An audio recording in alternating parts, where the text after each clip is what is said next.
Function generator থেকে একইভাবে এখানে একটা ইনপুট আসছে যেটা আরে যাচ্ছে, আর থেকে সিরিজে আছে একটা এলে যাচ্ছে, আর নর্মালভাবে সার্কিট টাইমে।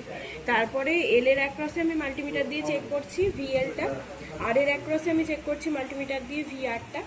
আর ফাংশন জেনারেটর থেকে যে ইনপুটটা আসছে সেটাকে আমি যে ওটা সিরিজটা ওটার অ্যাক্রসে আমি চেক করছি যে ইনপুটটা পুরোটা কতটা আছে।